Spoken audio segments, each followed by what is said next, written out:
Hello everyone. Welcome back to Medicology Nursing Services. आप सभी साथियों का आपके अपने YouTube channel Medicology Nursing Services में स्वागत है। सो फ्रेंड्स, जैसा कि आप सभी फ्यूचर नर्सिंग ऑफिसर्स का एग्ज़ाम 26-27 जून को देखने को मिलेगा, उसी के रिगार्डिंग हम आपके लिए कंटिन्यूसली क्लास प्रोवाइड करवा रहे हैं। उसी के देखते हुए हम आपके साथ कुछ बेहतरीन से बेहतरीन कुछ गोल्डन पॉइंट्स आपके साथ शेयर करते हैं, जो कि सीधे ही आपको एग्ज़ाम फॉर्म में देखने को मिल सकते हैं। उसी के रिगार्डिंग आज का हमारा क्लास कंटिन्यूएशन में रहने वाला है। यदि अभी तक आपने प्रीवियसली क्लासेस नहीं देखा है और आप MPESB ग्रुप 5 स्टाफ नर्स का एग्ज़ाम देने वाले हो, तो पहले आप क्लासेस देख के जाइएगा, देन आप एग्ज़ाम देखने जाइएगा, ठीक है। क्योंकि बहुत सारा क्लासेस आपको एग्ज़ाम के बेसिस के पॉइंट ऑफ व्यू से देख के हमने बनाया हुआ है, तो आपको उसके काफ़ी बेनिफिट देखने को मिलेगा। कुछ ऐसे जो क्वेश्चंस है, जो वन लाइनर क्वेश्चंस है, जो सीधे ही आपको एग्ज़ाम में देखने को मिलते हैं, तो आपके लिए काफ़ी बेनिफिशियल होने वाला है, ठीक है। आज का हमारा क्लासेस कल की कंटिन्यूएशन में ही क्लासेस देखने को मिलेगा, ठीक है। तो यदि अभी तक आपने क्लासेस और प्रीवियसली क्लास के क्वेश्चन पेपर को डील नहीं किया है, जो कि हमारे द्वारा फ्री ऑफ कॉस्ट आप सभी लोगों के लिए प्रोवाइड करवाए जा रहे हैं, तो आप क्या करिएगा, आप अपने एग्ज़ाम पेपर को एक बार रिव्यू करके ज़रूर जाइएगा, क्योंकि उसमें आपको एक कंप्लीट आइडिया मिल जाता है कि किस टाइप से एग्ज़ामिनर आपसे क्वेश्चन पूछता है, कैसे पूछता है, ठीक है। तो एक आपको बेसिक आइडिया यहाँ पे देखने को मिल जाएगा। चलिए स्टूडेंट्स, बिना किसी टाइम डिले के आज का हमारा क्लासेस हम स्टार्ट करते हैं। आज का जो हमारा क्लासेस रहने वाला है, मैं आप सभी लोगों को बता देता हूं कि आप सभी लोगों का जो एग्ज़ाम है, उसका यहाँ पे एग्ज़ाम का जो सेंटर का सिटी का अभी नहीं बताया हुआ है, ओनली आपका लोकेशन बता दिया है सिटी का कि आपका सिटी कहाँ होने वाला है, ठीक है। किसी बच्चे का एग्ज़ाम 27 को होगा और किसी बच्चे का 27 और 26 को भी होगा, ठीक है। तो आई होप आपको सारी चीज़ें एग्ज़ाम रिगार्डिंग समझ में आ गई होगी। अब आज का हमारा क्लासेस स्टार्ट करते हैं। पिछला जो क्लासेस हम सभी लोगों का था, मैंने जो पिछली बार डील करवाया था पंचायती राज के समथिंग, मैंने आप सभी लोगों के साथ डील करवा दिया गया था, ठीक है। अब बात कर लेते हैं हम WHO वर्ल्ड हेल्थ ऑर्गेनाइजेशन कब होता है। तो जो वर्ल्ड हेल्थ ऑर्गेनाइजेशन होता है वो कब होता है, 25 जो कब देखने को मिला था, 22 जुलाई 1946 में आपको देखने को मिला हुआ था, ठीक है। फास्टिंग ब्लड शुगर लेवल क्या होता है, तो फास्टिंग ब्लड शुगर लेवल होता है जिसको आपका 70 से लेके 140 तक देखने को मिलता है, ठीक है। कितना मिलता है, 70 से लेके तो 140 तक देखने को मिलता है, ठीक है। ये एक नॉर्मल रेंज है, इसी के नॉर्मल रेंज के रिगार्डिंग है आपको आपकी रेंज के अच्छे से याद करके जाना है एग्जाम में, ठीक है। डायबिटिक मेलाइटिस क्या होता है, तो यदि डायबिटिक मेलाइटिस होता है जिसमें 126 mg पर DL हो जाता है, किसका mg पर DL हो जाता है फास्टिंग का, तो आपको इसको बोल सकते हो कि हाँ समथिंग जो भी पर्सन है उसको क्या है डायबिटिक मेलाइटिस होने के से सफ़र कर रहा है, ठीक है। एजुटीमिया क्या होता है, increase nitrogenous based product in blood, ठीक है। एजुटीमिया क्या होता है, increase nitrogenous based product in the किस में होता है, ब्लड में, ठीक है। ये हमें किस में देखने को मिलता है, आपकी गॉल ब्लैडर में हो जाता है, लिवर सिरोसिस में देखने को मिल जाता है, किडनी वाले में देखने को मिल जाता है। तो बेहतरीन अलग अलग टाइप से डिसीज कंडीशन में इस टाइप्स की साइन एंड सिम्टम्स देखने को मिलते हैं।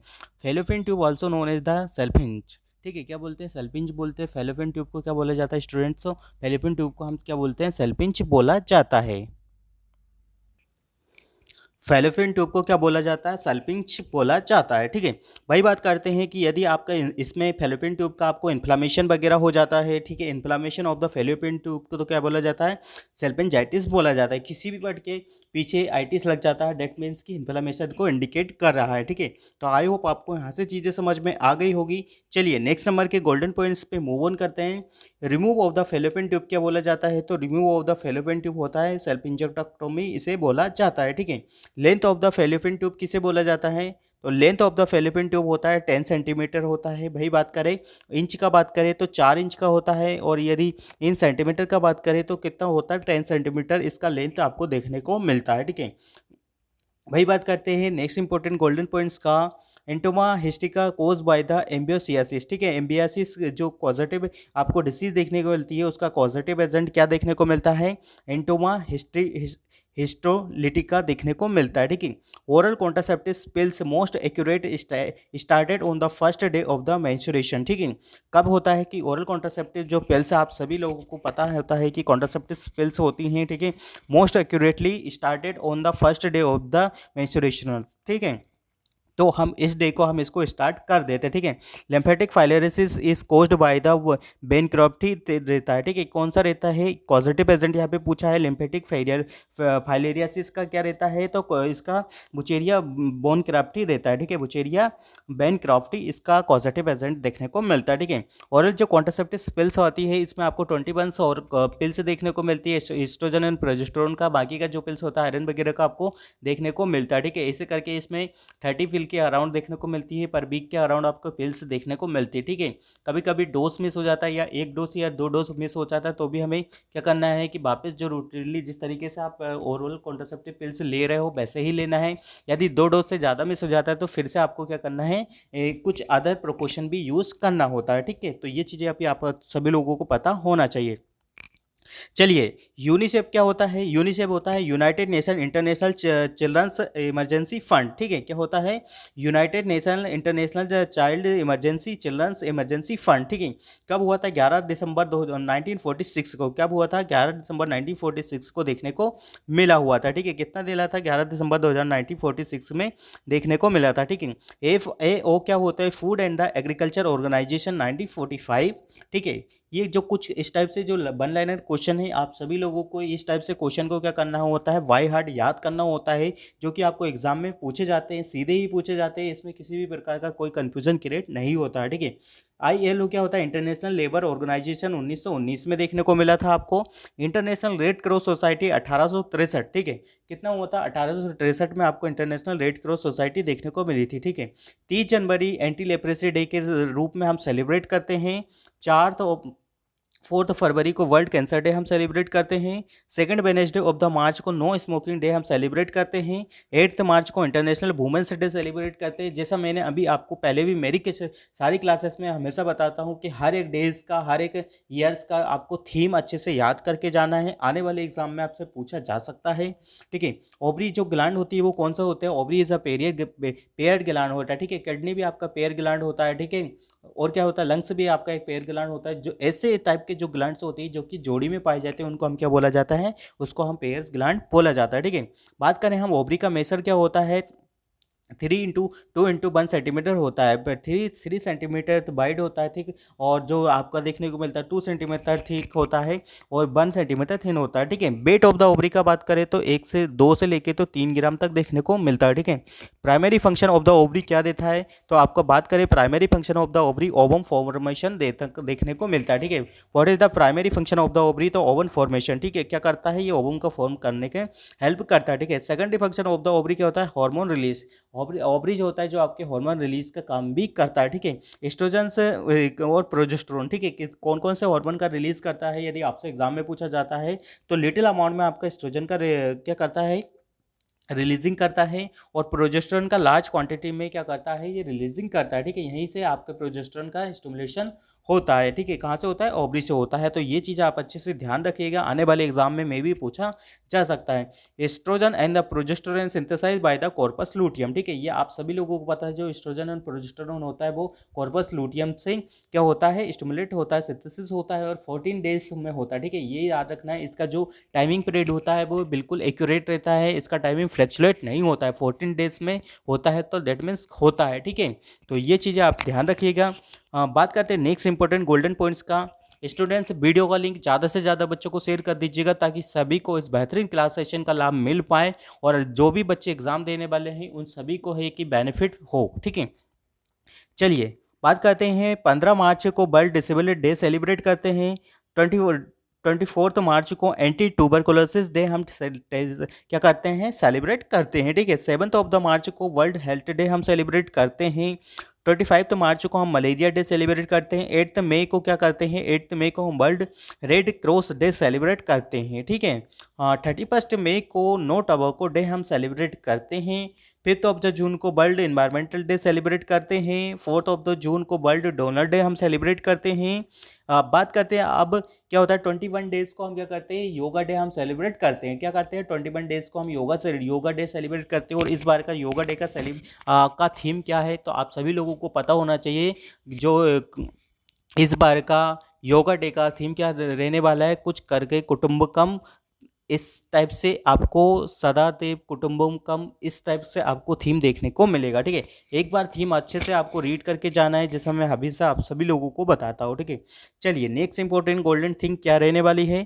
लेबिया मेजोरा होमोलोगस होता है with the scrotum covering of the test. ठीक है, लेबिया मेजोरा, ठीक है, लेबिया मेजोरा किसके होमोलोगस होता है, स्क्रोटम ऑफ द टेस्ट। ठीक है, आप सभी को यह इंपॉर्टेंट बात पता होना चाहिए कि व्हाट इज द हिमोलोगस और व्हाट इज द एनोलोगस। हिमोलोगस होता है कि जो कि आपको दिखने में क्या होता है, सेम होता है, बस इसका फंक्शनल वगैरह क्या होता है, डिफरेंट होता है। ठीक है, क्या होता है होमोलोगस, जैसे आपने सुन के रखा होगा या देखा भी होगा, लेबिया जो मेजोरा होता है वो आपके स्क्रोटम के सामान के आकार की दिखाई देती है। ठीक है, बट इनका दोनों का फंक्शन का बात करें तो दोनों का फंक्शन टोटली डिफरेंट होता है। ठीक है, होमोलोगस, ठीक है, structure same but function different, जैसा मैंने आप सभी लोगों को बताया। एनालॉगस होता है structure different but the function same होता है। स्ट्रक्चर क्या होता है, डिफरेंट होता है बट फंक्शन सेम होता है। ठीक है, तो यही चीज़ें हैं, आप सभी लोगों को पता होना चाहिए कि ये दोनों में जो डिफरेंस आप सभी लोगों को बताए जा रहे हैं, ये डिफरेंस आप सभी लोगों को पता होना चाहिए। इसके बेसिस पे अपकमिंग एग्जाम में क्वेश्चन पूछे जा सकते हैं। ठीक है, क्या हो सकता है, अपकमिंग बेसिस पे इसमें एग्जाम में आपसे क्वेश्चन को पूछा जा सकता है। ठीक है,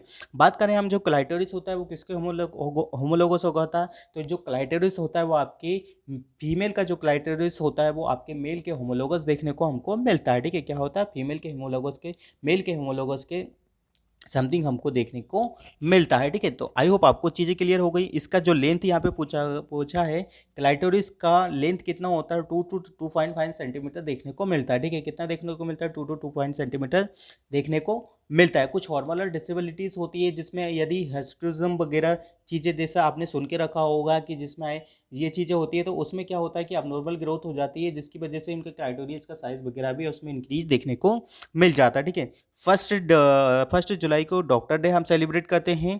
11 जुलाई को वर्ल्ड पॉपुलेशन डे सेलिब्रेट करते हैं। 28 सितंबर को वर्ल्ड रेबिस डे सेलिब्रेट करते हैं।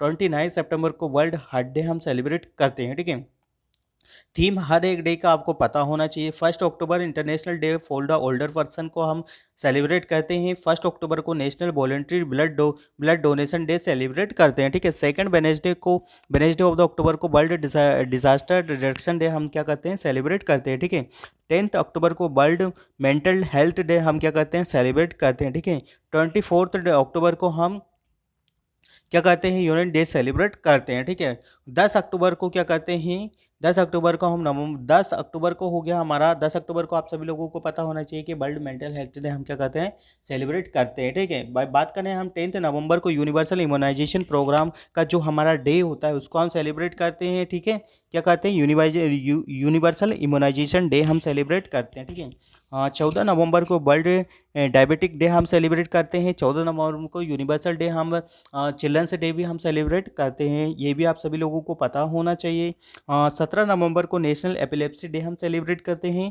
Puberty according to Tanner and the Maslow hierarchy. ठीक है, 5 स्टेज होती है जो कि आने वाले एग्जाम में पूछा जा सकता है, डेफिनेटली पूछा जाएगा। सबसे पहले बात करते हैं हम फीमेल का। ठीक है, सबसे पहले फीमेल में क्या चेंजेस आपको देखने को मिलते हैं, at the puberty breast development जिसको हम क्या बोला जाता है, थैलार्की बोलते हैं। ठीक है, एक्सिलरी हेयर डेवलपमेंट जिसको एडेनार्की बोला जाता है। प्यूबिक हेयर डेवलपमेंट प्यूबार्की बोला जाता है। Increase in the height. ठीक है, सबसे पहले क्या होगा स्टूडेंट्स, मैं आप सभी लोगों को बार बार रिमेंबर करवा रहा हूँ, सबसे पहले आपका थैलार्की होगा, देन एडेनार्की होगा, देन प्यूबार्की होगा, देन आपका हाइट इंक्रीज होगा, then the first menstrual cycle आपका होने लग जाएगा। ठीक है, तो इस प्रकार का जो एक शेड्यूल होता है वो एक फीमेल में एक सीक्वेंस के अकॉर्डिंग सारी चीज़ें होती है। सबसे पहले थैलार्की, फिर एड्रेनार्की, फिर प्यूबार्की, फिर देन आपको हाइट इंक्रीज होगा, देन आपका इन द लास्ट केस में आपका मेनार्की देखने को मिलेगा। वही बात करते हैं आपका मेल का भी सेम चीज़ें देखने को मिलती है। ठीक है, मेल का आपका वोकल वगैरह जो होते हैं वो उसका वॉइस हार्ड हो जाता है। ठीक है, प्यूबार्की होता है, एक्सिलरी हेयर वगैरह हो जाती है, स्क्रोटम वगैरह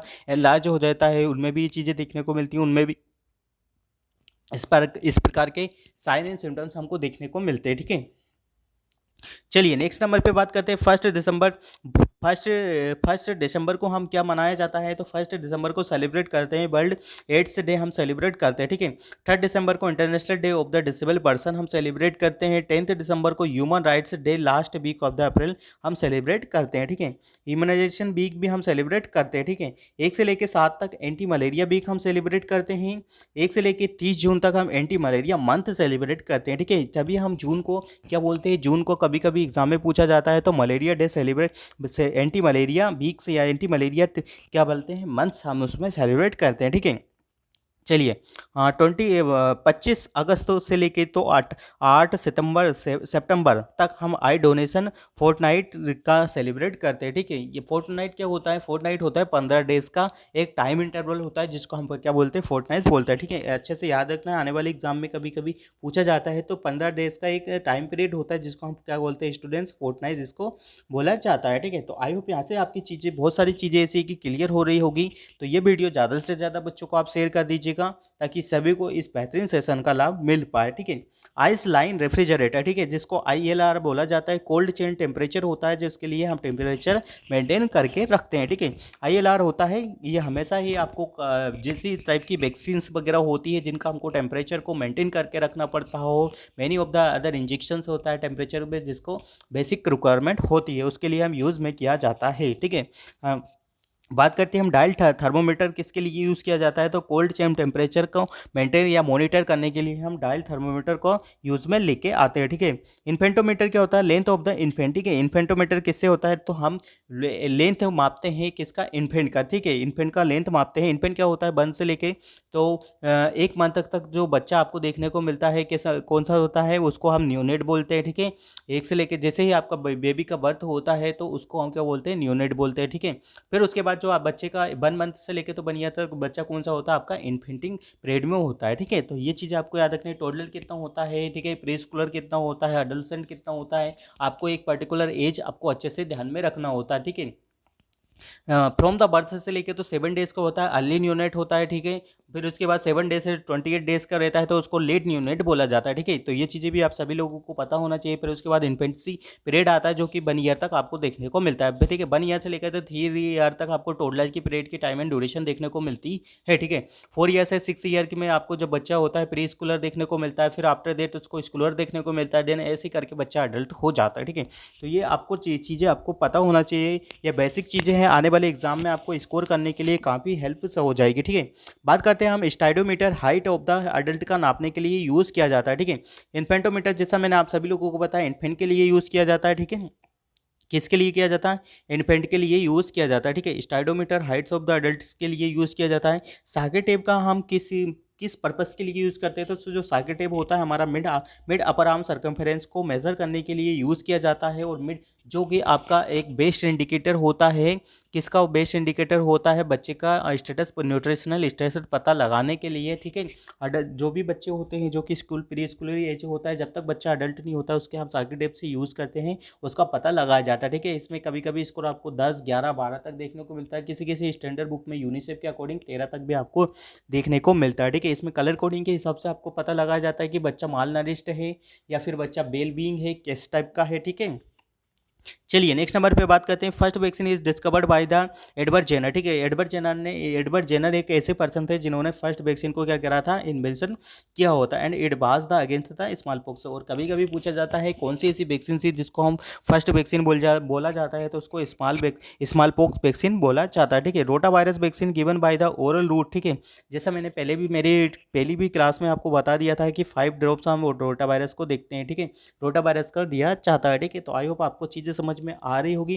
किसके लिए दिया जाता है? तो to prevent rota virus that is important cause for the diarrhoea. ठीक है, डायरिया से प्रिवेंट करने के लिए क्या होता है कि बच्चों में क्या होता है कि मोस्ट कॉमन डायरिया आपको देखने को मिलता है, जिससे क्या होता है बच्चों को प्रिवेंट करने के लिए हम रोटा वायरस का डोज ड्रॉप बाय ड्रॉप बच्चों को प्रोवाइड करते हैं ना। ठीक है, इम्यूनाइजेशन शेड्यूल के अकॉर्डिंग ये बच्चों को दिया जाता है। ठीक है, चलिए most important universally accepted indicator of health status of the community और the country is the infant mortality rate. ठीक है, मोस्ट इंपॉर्टेंट यूनिवर्सली एक्सेप्टेड। ठीक है, मोस्ट इंपॉर्टेंट है, यूनिवर्सली एक्सेप्टेड है, मतलब सभी जगह ये चीज़ें मान्य है कि यदि आपके किसी भी कंट्री का हेल्थ स्टेटस पता लगाना है तो उसका क्या होता है? इन्फेंट मोर्टेलिटी रेट कितना है, उससे हम बेस्ट इंडिकेटर का पता लगा सकते हैं कि स्टडी और जो हेल्थ स्टेटस है एक कंट्री का वो किस प्रकार का देखने को आपको मिलता है। ठीक है, भाई बात करें infant mortality rate is a important indicator to assess the overall socio economical condition of the country. ठीक है, इन्फेंट मोर्टेलिटी रेट आपको ऑल्सो इम्पोर्टेंट होता है आपकी social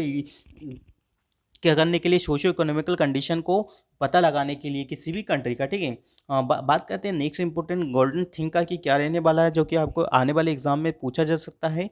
pentavalent vaccine given for the diphtheria pertussis tetanus hepatitis B and haemophilus influenzae, ठीक है, type 1, ठीक है। जैसा बताया कि पेंटावेलेंट जो एक वैक्सीन होता है जिसमें आपको क्या देखने को मिलता है students, 5 types of the vaccine का कॉम्बिनेशन होता है, जो कि बच्चों को many types of the disease condition से प्रिवेंट करके रखता है। पाइटिटिस होता है, लाइक दैट टिटनेस होता है, हेपेटाइटिस होता है, हीमोफिलस इन्फ्लुएंजा होता है, ठीक है। इस सभी चीज़ों से बचाने के लिए हम 0.5 ml, ठीक है, बच्चों को देते हैं, एज अ डोज देते हैं गिवन द इंट्रामस्कुलर, ठीक है। कहाँ देते हैं, इंट्रामस्कुलर ही देते हैं। और बच्चों का मोस्ट कॉमन यदि साइट आपसे पूछा जाता है तो बेस्टस लेटरलिस आप सभी लोगों को देखने को मिलता है, ठीक है। कौन सा होता है most common side, IM for the childrens, बच्चों में इन्फेंट्स में कौन सा होता है, बेस्टस लेटरलिस देखने को मिलता है, जो कि उसको अपर थाई में देते हैं, मिड अपर थाई में बच्चों को प्रोवाइड करवाए जाते हैं, ठीक है।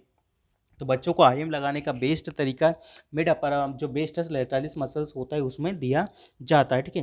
तो आई होप आपको यहाँ से चीज़ें क्लियर हो गई होगी स्टूडेंट्स। चलिए मूव ऑन करते हैं नेक्स्ट नंबर के इंपॉर्टेंट गोल्डन थिंग पे कि क्या रहने वाला है। द क्वारंटाइन एक्ट कब देखने को मिला था, जो जो आपका क्वारंटाइन एक्ट है 1870 में देखने को मिला था, ठीक है। कॉलेरा कब देखने को मिला था, 1870 में देखने को मिला था, ठीक है। और कौन सी डिसीज कंडीशन के अकॉर्डिंग देखने को मिला था, तो जो कॉलेरा है सब भाई जिसकी बीमारी थी पिछले उसमें देखने को मिला था, ठीक है। तब वैक्सीनेशन एक्ट कब आया था, 1880 में वैक्सीनेशन एक्ट भी आपको देखने को मिल गया था। बात करें हम द एपिडेमिक डिसीज एक्ट है 1897 में देखने को मिला था। द मैटरनिटी बेनिफिट एक्ट है, ठीक है, कब आया था, मैटरनिटी बेनिफिट एक्ट था आपका 1961 में देखने को मिला था, ठीक है। The registration of the birth and the death according act देखने को मिला था 1969 में आपको देखने को मिला, 1969 में देखने को मिला था। और आप सभी लोगों को पता होना चाहिए कि जब भी कभी किसी का डेथ वगैरह हो या बर्थ होता है तो 21 डेज के भीतर ही आप सभी को नियर बाई, यदि आप ग्राम सभा या गांव से बिलोंग कर रहे हो तो आप वहाँ से करवाइएगा पंचायत वगैरह से। और यदि आप सिटीज़ बिलोंग से कर रहे हो तो आपकी नगर पालिका या आपके बोर्ड या आपकी आंगनबाड़ी में ज़रूर संपर्क करिएगा, ठीक है। The medical termination of the pregnancy MTP act 1971 में देखने को मिला था। कब देखने को मिला था स्टूडेंट, तो 1971 में आपका MTP एक्ट आपको देखने को मिला था, ठीक है। द मेंटल हेल्थ एक्ट कब मिला था, तो बात करें हम द मेंटल हेल्थ एक्ट 1986 में देखने को मिला था, ठीक है। कितने में देखने को मिला था, 87 में देखने को मिला था। एक मेंटल हेल्थ प्रोग्राम होता है, एक मेंटल हेल्थ एक्ट होता है। 1983 में मेंटल हेल्थ प्रोग्राम देखने को मिला है और आपको 1987 में आपको क्या मिला, मेंटल हेल्थ एक्ट देखने को मिला था। और 10th ऑफ द अक्टूबर को हम मेंटल डे सेलिब्रेट करते हैं, ठीक है। ये तीनों इंपॉर्टेंट चीज़ें हैं, आने वाले एग्जाम में पूछा जा सकता है क्योंकि तीनों अलग अलग है और तीनों का क्या है, डिफरेंट है। तो इसके 100% चांसेस बनते हैं अपकमिंग एग्जाम में, ठीक है। चलिए बात करते हैं the pre conception and the prenatal diagnostic technique, ठीक है। Provision for the sex selection कब आया था, तो 1900 PNDT, ठीक है, जिसको क्या बोला जाता है, PNDT बोला था। 1994 में देखने को मिला था। The biomedical based management and the handling rules 1998 में आए थे, ठीक है। ये बात करना। The national rural employment guarantee act कब देखने को मिला था, 2005 में, ठीक है। द राइट टू इन्फॉर्मेशन कब आया था, 2005 में आया था। नेशनल फैमिली प्लानिंग प्रोग्राम 1951 में आया था। और फर्स्ट कंट्री हमारी है जो इंडिया ने पहली बार में फैमिली प्लानिंग प्रोग्राम स्टार्ट किया हुआ था, ठीक है। Integrated child development scheme ICDS scheme 1975 में आई थी। बेबी फ्रेंडली हॉस्पिटल 1991 में हुआ था। किसी किसी बुक में 1992 है, तो आपको पैनिक नहीं होना है, दोनों का चीज़ें राइट होने वाली है, ठीक है।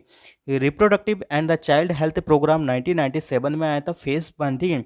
Reproductive and the child health programme phase 2 2004 में देखने को मिला था। कब से कब तक चला था, यदि फेज 1 का बात करें तो 1997 से लेके तो 1993 तक देखने को मिला था, ठीक है। आपको देखने को मिलता है 1997 से लेके तो 2003 तक देखने को मिला था। वही बात करें फेज 2 का बात करें तो 2004 से लेके तो 2009 तक आपका इसका फेज सेकंड चला हुआ था, ठीक है। वही बात करते हैं किसको इसने रिप्लेस किया था, तो CSSMD को रिप्लेस किया था। चाइल्ड सेव मदरहुड प्रोग्राम को अब इसने क्या करा था, रिप्लेस कर दिया था। फिर उसके बेसिस पे ये वाले प्रोग्राम आपके रन कर रहे हैं, ठीक है। नेशनल रूरल हेल्थ मिशन 2005 में आया था। नेशनल हेल्थ मिशन 2013 में आया था, ठीक है। एपिडेमियोलॉजिकल ट्राइड क्या होता है, जिसमें आपको एजेंट देखने को मिलता है, होस्ट एंड एनवायरनमेंट देखने को मिलता है। ये बहुत ही इंपॉर्टेंट क्वेश्चन है, आने वाले एग्जाम में पूछा जा सकता है, तो ये इस पे आप अच्छे से मार्क कर लीजिएगा। डिसेबिलिटी लिमिटेशन इस type of the territory level of the prevention, ठीक है। Screening of the disease is prevention secondary, ठीक है। जो आपका देखने को मिलता है, क्या देखने को मिला है, डिसेबिलिटी लिमिटेशन कौन सा टाइप ऑफ द प्रिवेंशन होता है, तो टर्सरी प्रिवेंशन देखने को मिलता है, ठीक है। Screening of the disease is the prevention of the secondary disease, ठीक है। Anganwadi worker are the supervisor by the mukhya sevika also known as the supervisor, ठीक है। चलिए, Yersinia pestis cause by the plague disease, ठीक है। Most common cause of the maternal mortality in India क्या होता है, इन ऑब्स्टेट्रिक हेमरेज होता है, मोस्ट कॉमन पीपीएच में देखने को मिलता है, ठीक है। जितनी भी मदर्स होती है after the delivery, most common जो डिसीज होती है या मोस्ट कॉमन डेथ भी होती है, तो उसको पीपीएच की कंडीशन को देखते हुए हो जाती है। हैवी ब्लड लॉसिंग होता है, जिससे क्या होता है, मदर्स की डेथ भी हो जाती है, ठीक है। बात करते हैं health promotion is the prevention को। हेल्थ जो प्रमोशन होता है, हमारा हेल्थ प्रमोशन होता है, आई थिंक आपको सभी लोगों को पता होना चाहिए कि primary prevention, secondary prevention and the tertiary prevention, ये चीज़ें क्या होती है। Health promotion is the prevention level of the primary level, ठीक है। Early diagnosis and the treatment are the secondary level of the prevention, ठीक है। हम हेल्थ रिगार्डिंग जो भी प्रमोशन लेते हैं, जो भी प्रोटेक्टिव डिवाइस यूज़ करते हैं, ठीक है, जिससे हम क्या कर सकते हैं, रिस्क फैक्टर को मिनिमाइज से मिनिमाइज कर सकते हैं, that will go into the primary prevention, और जिसको बोला जाता है, ठीक है। सेकेंडरी प्रिवेंशन का यदि बात करें स्टूडेंट, तो सेकेंडरी प्रिवेंशन में आपके सारे ही इन्वेस्टिगेशन से रिपोर्ट्स लाइक डेट जैसे स्क्रीनिंग, हर एक टाइप का स्क्रीनिंग टेस्ट आपको किस में देखने को मिलेगा, तो आपको वो सेकेंडरी प्रिवेंशन में देखने को मिलेगा। लाइक डेट की जैसे ब्रेस्ट फीडिंग हुआ, टेस्टिकल एग्जामिनेशन हुआ, ठीक है, हाइपरटेंशन बीपी वगैरह को आपको चेक करवाना हुआ, कैंपिंग वगैरह होती है, ठीक है। जो कि आपको एक मेजर या मास लेवल पे होती है, उसको हम स्क्रीनिंग टेस्ट करते हैं, और वो secondary type of the prevention में देखने को मिलता है, ठीक है। MCR nosocomial infection is the urinary tract infection, ठीक है, किस में देखने को मिलता है, यूरिनरी ट्रैक्ट इन्फेक्शन में देखने को मिलता है, ठीक है। 100-day cough also known as the whooping cough for the pertussis, ठीक है। हम पर्टिटिस होता है जिसको हम 100-day कप बोला जाता है, जिसको वूपिंग कप बोला जाता है, काली खांसी जिसे बोला जाता है, ठीक है। इन इसको क्या बोला जाता है, इसको वूपिंग कप भी बोला जाता है, ठीक है। तो स्टूडेंट्स, आई थिंक आप सभी लोगों को ये सारी चीज़ें क्लियर हो रही होगी। बात करते हैं नेक्स्ट इंपॉर्टेंट गोल्डन थिंग का। In the down syndrome alpha fetoprotein is decrease, ठीक है। डाउन सिंड्रोम को यदि बात करें, ठीक है, एंड जो न्यूरल ट्यूब डिफेक्ट होता है उसमें इंक्रीज हो जाता है और इसमें डिक्रीज हो जाता है। तो आप सभी लोगों को ये सारी चीज़ें पता होना चाहिए कि आपका जो डाउन सिंड्रोम है, ठीक है, क्या होता है स्टूडेंट्स, तो जो डाउन सिंड्रोम होता है उसमें आपका अल्फा फीटोप्रोटीन का लेवल क्या हो जाता है, कम हो जाता है। और वही बात कर रहे हैं, जो न्यूरल ट्यूब डिफेक्ट होता है, ठीक है, क्या होता है, न्यूरल ट्यूब डिफेक्ट होता है, उसमें आपके डाउन सिंड्रोम का क्या हो जाता है, बढ़ जाता है, ठीक है। दोनों को अच्छे से कंपैरेटिवली स्टडी करोगे तो आपको बहुत सारी चीज़ें क्लियर हो जाएगी। Tuberculosis is also also also is a barometer of the social health, ठीक है। कौन सा होता है, barometer of the social health देखने को मिलता है। जैसा मैंने आपको पहले भी मेरी क्लास में बता दिया कि ट्यूबरकुलोसिस को हम social barometer of the health बोला जाता है, ठीक है। Hepatitis B vaccine is type of the killed vaccine, ठीक है। हेपेटाइट बी वैक्सीन कौन सा टाइप ऑफ द वैक्सीन होता है, तो ये किल्ड वैक्सीन होता है। कौन सा होता है स्टूडेंट्स, तो ये एक किल्ड टाइप का वैक्सीन होता है, ठीक है। Number of the vaccines vial in the carrier box में कितना होता है, 6 से लेके तो 8 ही वैक्सीन इसमें हम कवर करके रखते हैं, ठीक है। MMR vaccine is the type of the live attenuated vaccine, ठीक है। जो मीजल्स मम्स रूबेला का जो वैक्सीन होता है वो लाइव एटेन्यूएटेड वैक्सीन होता है, ठीक है। कौन सा होता है, लाइव एटेन्यूएटेड वैक्सीन देखने को मिलता है, ठीक है। White plague is also known as the tuberculosis, ठीक है। वाइट प्लेग को हम क्या बोलते हैं, वाइट प्लेग को हम क्या बोलते हैं, ट्यूबरकुलोसिस बोला जाता है, ठीक है। Rabies is a caused by the lyssa virus type 1, ठीक है। रेबिस किसकी वजह से कोज होता है, तो लाइसा वायरस टाइप 1 की वजह से ये कोज होता है, ठीक है।